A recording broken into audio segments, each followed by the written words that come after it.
Hello everyone. Speaking part 1 question. What's your favorite food? To'g'ri javob berishni o'rganamiz.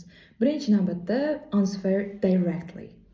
To'g'ridan to'g'ri javob berishga harakat qiling. Keyingisi explanation, aynan why degan savolga javob berish. Va eng oxirida example bersangiz bo'ladi. Real life situation or a little bit story. Okay, endi to'g'ri va noto'g'ri variantlarni ko'rib chiqamiz. Birinchisi noto'g'ri variant.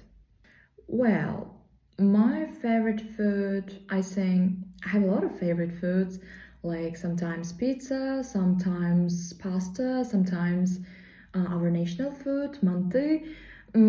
Basically, I don't know what to choose. It really depends on my mood. Ko'ryapsiz, a? Struktura yo'q, noaniq, g'alati. To'g'ri javobni ko'ramiz endi. Okay. My favorite food is pizza. I like it because it's delicious, cheesy, and easy to eat. Sometimes I eat pizza with vegetables and a little bit spicy sauce. So usually I eat pizza with my friends and family members. Ko'ryapsiz, struktura bor, aniq va juda ham chiroyli. Examinator sizdan shu narsani kutadi. Subscribe to my channel. I have a lot of useful things.